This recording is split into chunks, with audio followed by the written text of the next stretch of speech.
মেয়েরা মায়া তো দেখলাই, কারণ মায়া কি তোমাকে পছন্দ হয়েছে নি? কি কোনো কথাবার্তা থাকলে দেখো। মেয়ে পছন্দ হয়েছে? আরে আব্বা আপনি কোন? হইছে হইছে, পোলার মাইয়া পছন্দ হয়েছে। আলহামদুলিল্লাহ। মায়া যেহেতু পছন্দ হয়েছে, তাই এখন আমরা কথাবার্তা আগাই। হ্যাঁ তাই আপনাকে কোনো চাওয়া পাওয়া আসেনি, থাকলে এটা কোন। না, আমাকে তেমন কোনো চাওয়া পাওয়া নাই। আমরা পোলা বিয়া করাই মাইসের দ্বারা আসায় না। কারণ পোলা আমার কোনো চাওয়া পাওয়া নাই। মাইয়ার ভাই যদি খুশি হয় 10 লক্ষ টাকার মাল ও পোলারে দেয়, এই ব্যাপারে আমরা মানা করব না। মেয়ে সাহেব তোমার কোনো কথা আসেনি? কথা থাকলে ওখানে কই হালাও, এক জায়গায় বইছি, এখন এই বিষয়টা ভাঙিয়ে হালাই। না, তোমাকে কথা তো শুনলাম, তোমার কথা শুনে মোটামুটি ভালো লাগছে।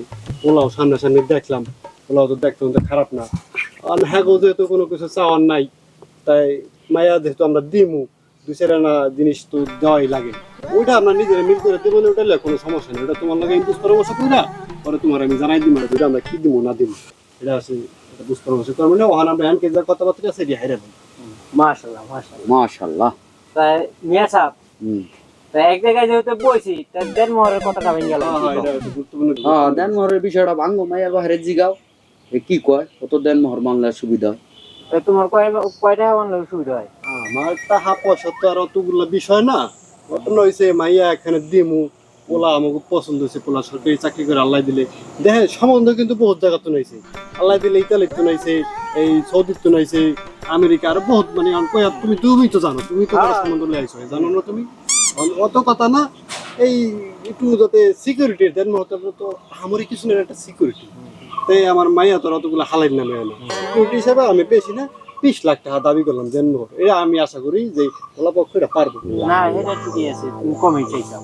না না না না, দেন মোহরে তোর ভাত কাপড় দিব না। পোলা বিয়া করাই মেয়ে তো কষ্ট করে আমি লেখাপড়া করাইছি, মানে যে পোলা বিয়া করেন 20 লাখ টাকা দেন মোহর দিয়া মাইয়া বিয়া করার দেন মোহরে কি ভাত দিব? ভাত তো পোলায় কামাই করে খাওয়াইবো, ঠিক আছে? আমি চাইতেছি এখানে 20 টাকা দেন মোহর মানলে এই না, তোমার পোলায় যে কামাই করে খাওয়াইবো, তোমার পোলায় যে দুদিন পর দিন নাই হয়ে যাবে, এটার কোনো গ্যারান্টি আছে? না, এটা কোনো গ্যারান্টি নেই। মানুষ ওই বিশ্বাসের উপরে শাখায় সম্বন্ধ করে। আরে মেয়েরা তোমরা রাখো, এখনকার যুগে ওই এটা বেশি বেশি কত বেশি চাইছে না না না, বেশি টাকা না, এখন এটা দিতে হয়। এই ঘটক, তোমারে কিন্তু আমি আগেই কইছি যে আমি 5 ওয়াক্ত নামাজ পড়ি, তুমি মাথাতে থাকি, আমি নবুর সুন্নত তরিকা অনুযায়ী চলি। আমি এখানে উল্টা পুল্টা কিছু করতে পারব না।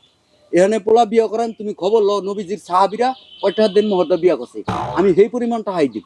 এর বেশি দিয়ে আমি দিন মোহর বানতাম না আমার পোলার লেগে।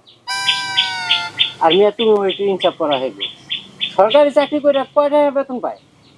20 লাখ টাকা ওরা কেমনি দিব? এতগুলো নেই টাকার দেন মতো দিতে পারবো না, একটু কমায় কমায় চাও।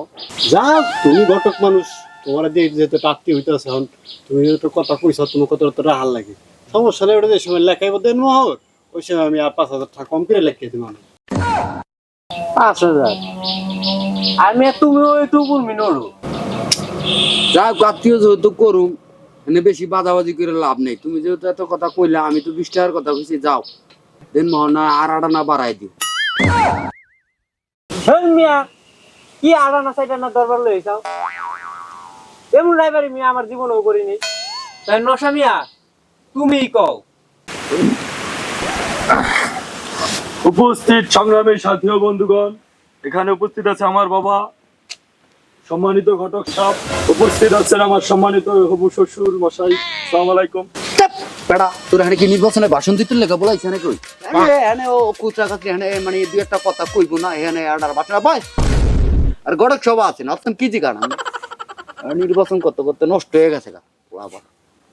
আমি কি জানি তোমার পোলা এমন রাজনীতিবিদ? এই গড়ক মাসের সামনে কথা আঁকবো, কথা আগাই মু কি কথা তো আগাইতে দিলা না তোমরা, কথা তোমরা এমন আগাও, কথা একটু শর্টকাটে কইও। শর্টকাটে করুম। বিষয়টা তুমি আগে ভালো করে বুঝো, হাল্লা আত্মীয় করুম হেও বুঝুক যে আমাগো সমাজের তন বর্তমানে যৌতুক গেছে, আর যৌতুক গেছে অহন মানুষ দেন মোহরের নামে এমন জোরে ছুরি মানুষের গলায় ধরে, ওইটার একটা যৌতুকের প্রাধান্য করে নিছে। আবার কিছু কিছু মায়ের বাপের একটা ব্যবসা মনে করে যে হ্যানে এখানে যেখানে 20 টাকা 30 টাকা যৌতুক বাইন্দা আগে বিয়ে হইতো 2 আনা 6 আনা 9 আনা দিয়ে এখানে লক্ষ লক্ষ টাকাটা যৌতুক বাইন্দা টাকা দেওয়া লাগবে না, মোহর বানলেই কি টাকা দেওয়া লাগে? এই টাকা দেওয়া লাগবে, এই বা জামাই এই বাসর ঘরে ঢুকে এই বউর এই টাকা দিয়ে দাবি ছাড়ান লাগবে না, নাহলে কাল কিয়ামতের মাঠে কি হইব তোমাকে। দেনমোহরের বিষয়টা এরকম হওয়া দরকার যে দেনমোহরটা ইসলাম সমর্থন করে। ইসলামিক আইন অনুযায়ী মোটামুটি একটা সীমিতের মধ্যে একটা দেনমোহর করলে যে দেনমোহরটা পোলায় কি ইনকাম করে, পোলার ইনকাম সোসাইটি কি এর দেওয়ার মতন সমর্থ আছে কিনা, যদি থাকে এই অনুযায়ী যদি আমরা সমাজে বইয়ে একটা দেনমোহর ধরি তাইলে জিনিসটা যেমন এই সমাজটা আরো সুন্দর হয়। যৌতুক নিয়ে তো অনেক কথাবার্তা, অনেক সোশ্যাল মিডিয়ায় ভিডিও আমরা দেখি, কিন্তু দেনমোহরের নামে যে যৌতুক চলতেছে এটার সমাধান কে আমার আইতে পারি? এটা সমাধান আইতে হলে এখানে ছোট করে আইতে হইব, এতটুকু পরিমাণ দেনমোহর বাঁধতে হইব জানি ওই পরিশোধ করার মতন সমর্থন থাকি। কি আমার সাথে তোমরা একমত? হ্যাঁ, আমরাও তার কথার সাথে একমত। আর একমত হবই বা না কেন, ইসলামে সকল কিছুর পূর্ণাঙ্গ ব্যাখ্যা দেয়া আছে। তাই ধর্মের দোহাই দিয়ে মন গড়া সিদ্ধান্ত নেওয়া থেকে বিরত থাকি এবং যার যার ধর্ম সঠিকভাবে বুঝে মেনে চলার চেষ্টা করি। এতক্ষণ সাথে থাকার জন্য আপনাদের সকলকে ধন্যবাদ।